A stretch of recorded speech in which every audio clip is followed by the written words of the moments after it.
ये हर महीने आता है।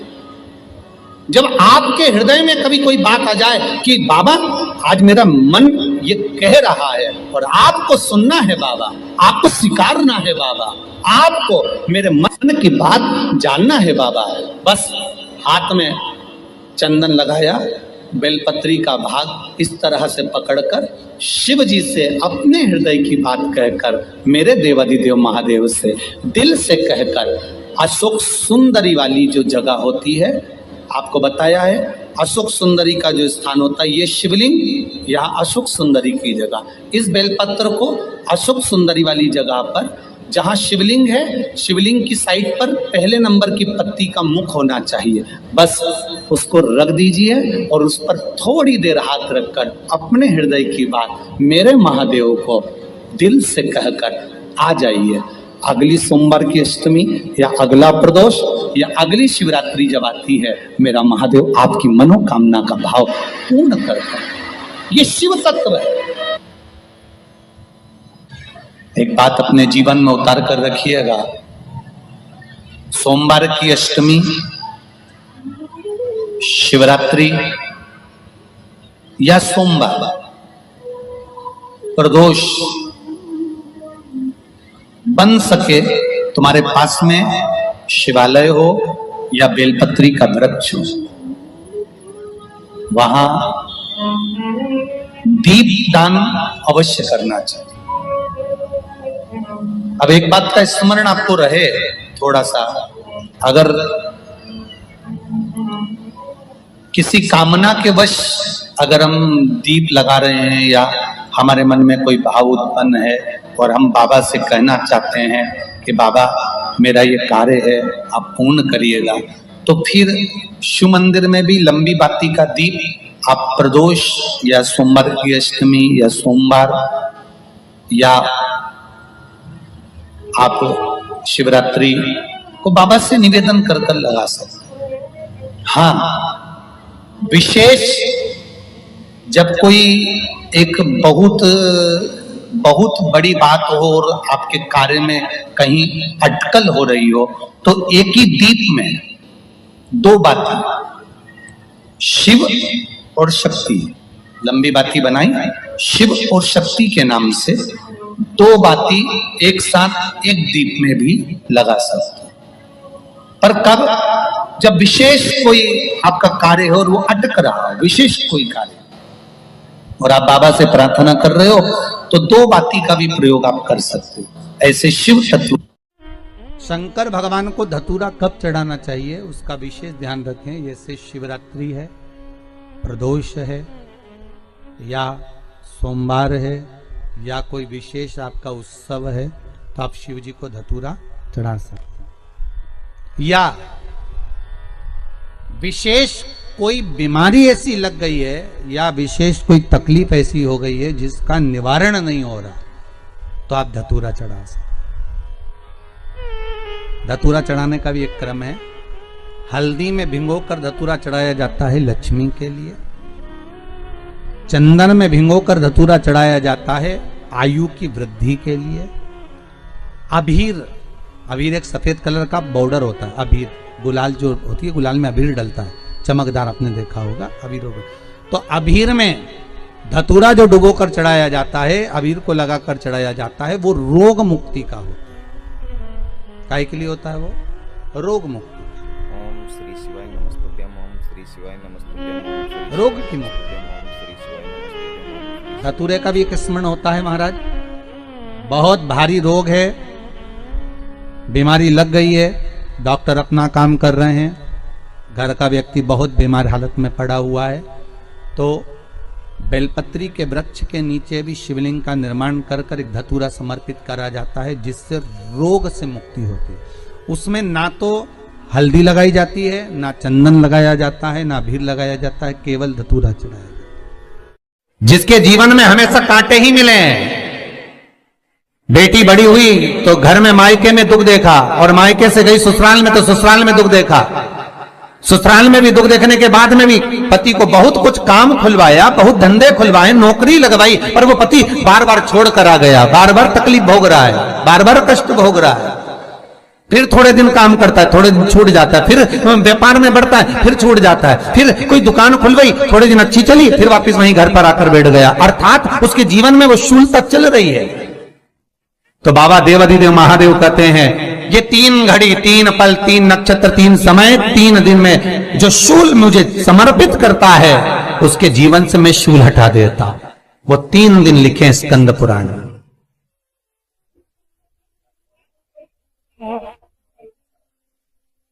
महाराज बैसाख महीने में जो प्रदोष आती है, बैसाख के महीने में बहुत ध्यान से सुनना भाई, जो अपनी जिंदगी से बहुत तंग आ गए हो, परेशान हो गए हो, कष्टमय जीवन जी रहे हो, बहुत दुखी हो गए हो, उनके लिए ये स्कंद पुराण का चरित्र फिर मिले ना मिले, आप प्रेम से सुन लो।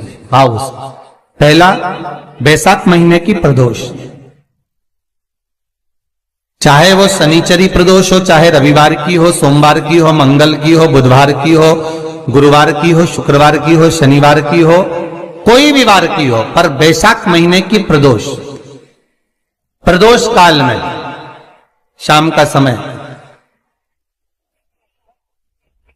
सूर्य डूब रहा हो, बस डूबा ही हो, और उस समय पर सूर्य के डूबन के तुरंत बाद बाबा को धतूरे के साथ में बेलपत्री ना चढ़ाते हुए बेलपत्री के वृक्ष के 7 कांटे बाबा के शिवलिंग पर समर्पित करे जाते हैं महाराज, अपनी जिंदगी में अड़चनों को हटाने के लिए।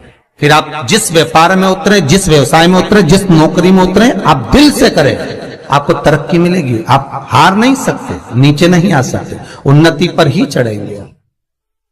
एक वैशाख मास की प्रदोष, दूसरा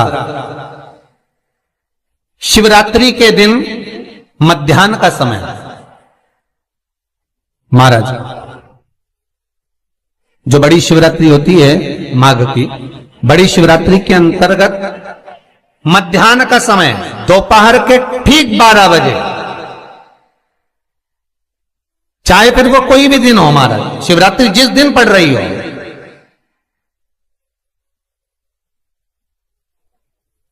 उस दिन भी धतूरे के साथ बाबा को 7 कांटे बेलपत्री के वृक्ष के समर्पित होते हैं महाराज। इसमें आप ये वाले जो कांटे हैं जो शिवरात्रि के दोपहर 12 बजे वाले हैं, अगर कोई मदिरा पीने वाला हो, व्यसन में डूबने वाला हो, कोई जुआ खेलने वाला हो, कोई गलत वैश्यावृत्ति करने वाला, या अपने मार्ग से विचलित कोई व्यक्ति है, उसके लिए भी ये कांटे बहुत काम आते हैं महाराज।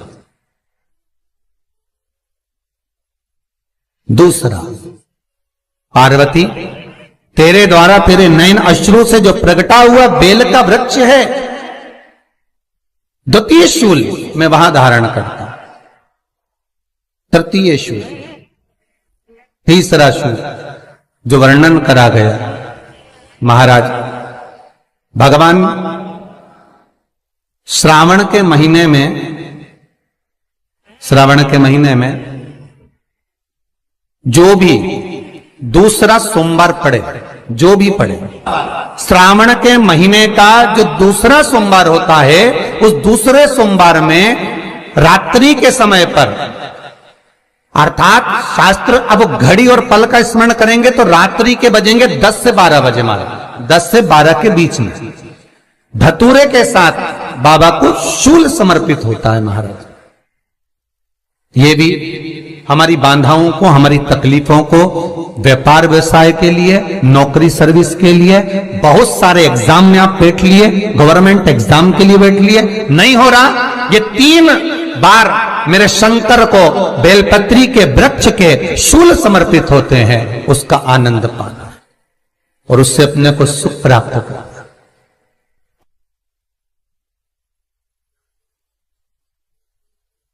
कि बाबा भोलेनाथ जी के नयन अश्रु से जो प्रकट हुआ वो रुद्राक्ष का पौधा है, माता पार्वती के नयन अश्रु से जो प्रकट हुआ वो बेलपत्री का पौधा है, और उमा और महेश, जिस महेश के वंशज है महेश्वरी, जिनकी 12 खाम प्रगटी है भगवान महेश के द्वारा,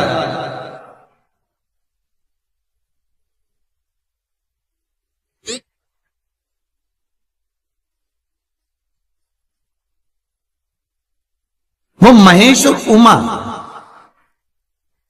उमा और महेश का जो चरित्र है कि उमा और महेश का जब प्रागट्य हुआ, उमा और महेश जब दोनों आनंद में विभोर होकर जब चलते हैं और दोनों के बैठने से तप मुद्रा से जो पौधा उत्पन्न होता है वो शमी का पौधा है।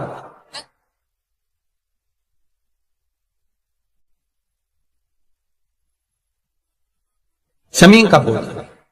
तो एक बात ध्यान रखिए, शिव जी के द्वारा जो निर्मित हुआ उसमें कोई शूल नहीं है, उसमें कोई कांटे नहीं है। पार्वती के द्वारा जो निर्मित हुआ बेलपत्री का पौधा, उसमें कांटे हैं। और पार्वती के मिलन से भी जो उत्पन्न हुआ है शंकर के साथ में, उसमें भी कांटे हैं। शमी के पौधे में भी कांटे हैं, शमी के वृक्ष में भी कांटे हैं।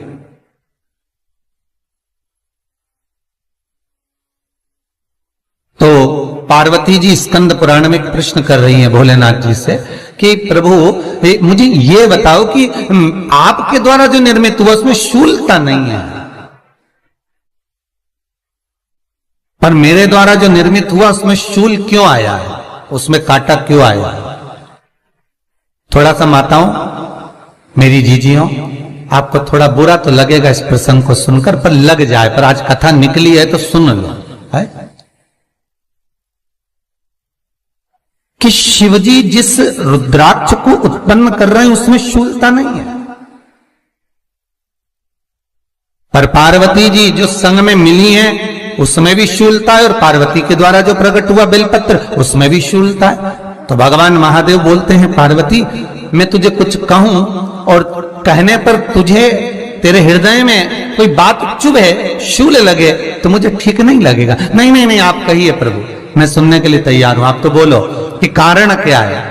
भगवान कहते हैं, पार्वती बस अंतर इतना है, नारी का जो स्वभाव होता है, स्त्री का जो स्वभाव होता है, उसके हृदय में छोटी छोटी बात के शूल बहुत होते हैं।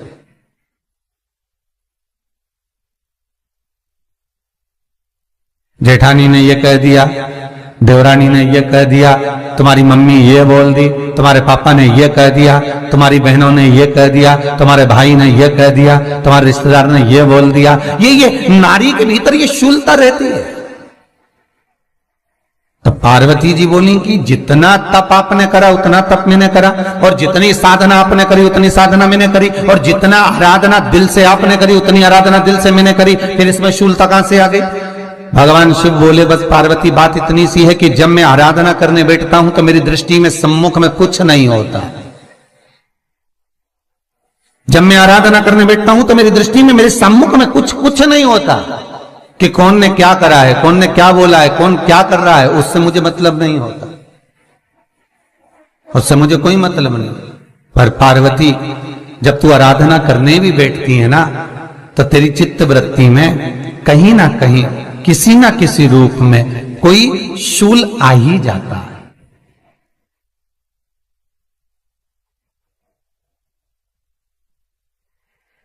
कई माताओं की आदत देखी साहब, भगवान की सेवा करने बैठी है तो भी भीतर थोड़ा सा शूलता भरी हुई है। महाराज बताओ, इतने सारे भगवान इकट्ठे कर लिए, मैंने बोला था बहू से कि वहां रख लेती है, बताओ इतने सारे यहां पर लाकर रख दिए हैं, अब इसकी सेवा करना पड़ रही है, अब ये करना पड़ रहा है। प्रसाद लेने के लिए रसोई घर में गई, भगवान का भोग लगाने के लिए, तो उसमें भी शूलता आ गई। इतने घंटों से मैं सामान ढूंढ रही, फ्रिज में मिल ही नहीं रहा, मैंने रखे गई थी, भगवान जाने कहां चले गए। भगवानों को वस्त्र पहना रही है तो शूलता है। अलमारी का ड्रॉज खोला, इसमें मैंने सामान रखा था, ना जाने भगवान का श्रृंगार कहां चले गया, कौन ने हाथ लगाया, फिर शूलता आ गई। भोजन करने बैठे तो शूलता है, कोई कार्य के लिए जा रहे हो तो शूलता है। अर्थात कहीं ना कहीं नारी के जीवन में शूलता बनी हुई है। और पार्वती, जब तुम भजन करो, तप करो, साधना करो, भक्ति करो, उसमें शूलता नहीं होना चाहिए। श्री शिवाय नमस्तुभ्यम, ओम श्री शिवाय नमस्तुभ्यम, ओम श्री शिवाय नमस्तुभ्यम, ओम श्री शिवाय नमस्तुभ्यम, ओम श्री शिवाय नमस्तुभ्यम, ओम श्री शिवाय। पार्वती जी ने कहा, भोलेनाथ तो क्या आप मुझे स्वीकार नहीं करेंगे बेलपत्री के रूप में? क्या मुझे स्वीकार नहीं करेंगे शमी पत्र के रूप में? पद्म पुराण, स्कंद पुराण, लिंग पुराण, नर्मदा पुराण और शिव महापुराण, ये सारी पुराणे वर्णन करती है। पार्वती जी का खंड आनंद वर्षित कर रहा है, वर्णन कर रहा है। पार्वती खंड वर्णन कर रहा है, सती खंड वर्णन कर रहा है।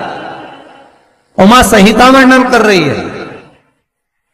क्या आप मेरा ये बेलपत्र का स्वरूप आप धारण नहीं करेंगे? इसमें शूलता इसलिए भगवान कहते हैं नहीं नहीं, धारण तो करूंगा।